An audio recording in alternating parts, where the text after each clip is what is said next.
is Vatta fish. Vatta എന്ന് പറഞ്ഞാൽ it's called Trevalli, I think, in English. And it's a sea fish, it's not a pond fish. So I separated the fish into nice chunks for frying. And this is, of course, the head and the tail portion for making curry. So today I'm making both. ചൂടായിട്ട് വരുന്നുണ്ട്. ഇപ്പുറത്ത് ഞാൻ നമ്മളുടെ വാളംപുളിയല്ല കേട്ടോ, ഇത് നമ്മൾ use ചെയ്യുന്നത് കുടംപുളിയാണ്, അത് തിളപ്പിക്കാൻ വെച്ചിട്ടുണ്ട്. സോ ഇതിപ്പോൾ ചൂടായ സ്ഥിതിക്ക് I put some methi into it. Methi എന്ന് പറഞ്ഞാൽ നമ്മളുടെ ഉലുവ. Uluva is a very important part of fish making, especially the Kerala style. അപ്പോൾ ഉലുവ അതിൽ ഗഡബഡ് ചെയ്യില്ല, അതങ്ങ് മെല്ലെ അങ്ങോട്ട് ചൂടായിട്ട് വരികയുള്ളൂ. ഈ ചട്ടിക്ക് എന്താ പ്രോബ്ലം അറിയോ, അത് കണ്ടാൽ ഇങ്ങനെ പുകയും. അപ്പോൾ നമ്മൾ വിചാരിക്കും അത് ശരിയായി, അയ്യോ ഭയങ്കര ചൂടായിന്ന്. പക്ഷേ ഓരോ സാധനം ഇടുമ്പോഴേ അറിയുള്ളൂ അങ്ങനെ ചൂടായിട്ടില്ല എന്നുള്ളത്. ഇൻ ദ മീൻ ടൈം അതവിടെ ചൂടാവട്ടെ. അപ്പോഴേക്കും ഇതാ നമ്മൾ മുറിച്ച് വെച്ച വെളുത്തുള്ളി, ചെറിയ ഉള്ളി, ഇഞ്ചി, കറിപ്പത്ത ആൻഡ് നീളത്തിലരിഞ്ഞ മുളക്. ഇതെല്ലാം നമുക്കിപ്പോൾ ഈ എണ്ണയിൽ ഇടണം.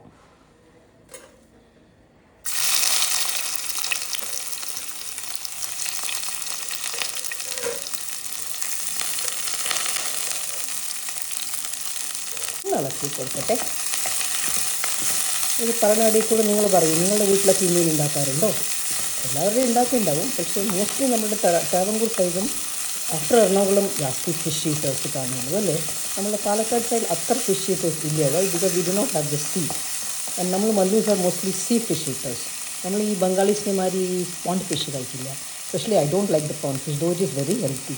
പക്ഷേ അതൊരു മണ്ണ് മണം വരും, അതുകൊണ്ട് എനിക്കത് അത്ര ഇഷ്ടമല്ല. പക്ഷേ മെനി പീപ്പിൾ ഈറ്റ് ഇറ്റ്. നമ്മൾ ഡൽഹി താമസിക്കുന്ന സമയത്ത് നമ്മളുടെ നെയ്ബർ ബംഗാളിയായിരുന്നു. അപ്പോൾ അവരുണ്ടല്ലോ ഈ കുട്ടികളപ്പോൾ കുഞ്ഞുങ്ങളായിരുന്നു. അപ്പോൾ അവർ വന്നിട്ട് അവർ ഫിഷ് എന്നും ഉണ്ടാക്കുമല്ലോ, ബംഗാളീസ് എന്നും ഫിഷ് കഴിക്കുമല്ലോ.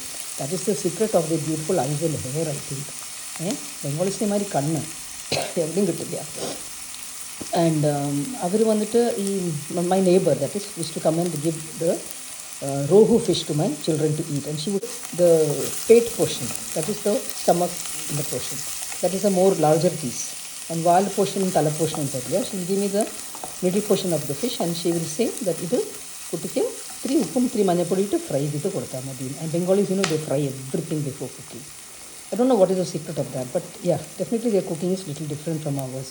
അപ്പോൾ നമ്മൾ ഈ മീനിനെ പച്ചക്കല്ലേ കറിയിലൊക്കെ ഇടുക. അവരിപ്പോൾ പറയും നിങ്ങളൊക്കെ കച്ച ഫിഷ് തിന്നുന്ന ആൾക്കാരാണ് പറഞ്ഞ് നമ്മളെ കളിയാക്കണ്ടായിരുന്നു അവിടെ താമസിക്കുമ്പോൾ. സോ അതിനെ ഓൾസോ അണ്ടർസ്റ്റാൻഡ്. ഞാൻ പറഞ്ഞു എന്താ നിങ്ങൾ പറയണം, ഞങ്ങൾ ബോയിൽ ചെയ്തല്ലേ കഴിക്കുക അതിനെ കറിയിലിട്ടിട്ട്. പക്ഷേ നോ ഞങ്ങളങ്ങനെയല്ല, ഞങ്ങളതിനെ എപ്പോഴും ഒന്ന് ഫ്രൈ ചെയ്തിട്ട് എടുക്കുന്നത്. It is maybe a good way of doing stuff, their way അല്ലേ. എനിവേ ഇതിപ്പോൾ ഒരു വിധമൊക്കെ ചുവന്ന് വന്നിട്ടുണ്ട്. അപ്പോൾ ഞാൻ ആ സമയത്ത് ഇത് നോർമൽ സ്റ്റഫ് ഇതിലിടാം കേട്ടോ. ഫസ്റ്റ് ഐ വിൽ പുട്ട് മുളക് പൊടി. നല്ല റെഡ് കളർ വേണമെങ്കിൽ you can put the Kashmiri മുളക് പൊടി also. Most people put that now കേട്ടോ. മുളക് പൊടി ഇട്ട് കഴിഞ്ഞാൽ I'm now putting haldi, that is മഞ്ഞൾപ്പൊടി. മഞ്ഞൾപ്പൊടി കഴിഞ്ഞിട്ട് നമുക്ക് ഇതിൽ ഉപ്പിടാം. ഉപ്പിട്ടാൽ പെട്ടെന്ന് വെങ്കായം റെഡിയാവുന്നൊക്കെയാണ് ഈ യൂട്യൂബ് യൂസേഴ്സ് പറയുന്നത്. Maybe it is true, because അവർ ഡെഫിനറ്റ്ലി അതൊക്കെ യൂസ് ചെയ്തിട്ടല്ലേ പറയുള്ളൂ, വെറുതെ പറയില്ലല്ലോ അല്ലേ. Let us go by that. ഞാൻ മകൻ ചെയ്യും കേട്ടോ. So I do follow what they say. പക്ഷേ ഇപ്പോൾ ഇതിങ്ങനെ ഒരു നല്ലൊരു കളർ വന്നു.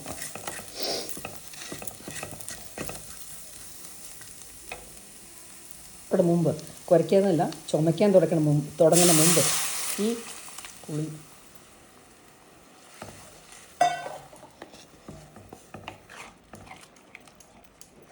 കുരയ്ക്കാൻ തുടങ്ങണ മുമ്പ് അതിനുള്ള വയസ്സേ കുരയ്ക്കാൻ. Because my friend use to from Thiruvankur, she was and she is no very good Malayalam. So she is എന്താ വൈ ആർ യു സേയിങ് കുരയ്ക്കുക, ഇറ്റ് ഈസ് ചുമയ്ക്കുക. കുരയ്ക്കൽ നായ്ക്കളല്ലേ ചെയ്യുക അവർ, ബട്ട് സംഭവം I stuck to me, I always say കുരയ്ക്കുക. For the fish fry ഞാൻ കുറച്ച് ചെറിയ ഉള്ളി 3 മതി കേട്ടോ, കുറച്ച് ജാസ്തി വെളുത്തുള്ളി, പിന്നെ യുവർ കുരുമുളക്, ഇതെല്ലാം ഒന്ന് വതക്കുക, ഒരു ലേശം വതക്കിയെടുക്കണം കേട്ടോ. അപ്പോഴൊന്ന് വറുത്തതിനെ ഒന്ന് മിക്സിയിലിട്ട് അരച്ചെടുക്കണം വിത്ത് മുളക് പൊടി ആൻഡ് മഞ്ഞൾപ്പൊടി. വെട്ടി തിളയ്ക്കാൻ തുടങ്ങി. തലയും കാലും മാറ്റി വെച്ചിരുന്നു, അതിനെതിരെ കൊട്ടാൻ പോകും കേട്ടോ. എല്ലാം ഇടും, അല്ലെങ്കിൽ തെറിക്കും. ഇതിനെപ്പോൾ ഇളക്കി കൊടുക്കാം, പക്ഷേ വേവാൻ തുടങ്ങിയാൽ പിന്നെ ഇളക്കണ്ട. എന്താ പറയുക, എല്ലാം പൊട്ടിപ്പോവും.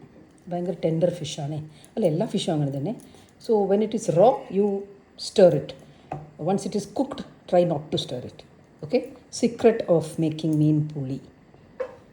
ഇതിനെ നമ്മൾ അടച്ച് വയ്ക്കാം. നമ്മളുടെ അരച്ച മസാല അത് കൈ കൊണ്ട് തൊടണ്ട, ഭയങ്കര എരിവായിരിക്കും. ഇത് നമ്മളുടെ കഴുകിയ ഫിഷ്. ഓക്കെ, ഇത് ഫ്രൈ പീസസ് അതിൽ ഈ മസാല കൊണ്ട് കൊട്ടുക, നല്ലോണം പിടിപ്പിക്കുക.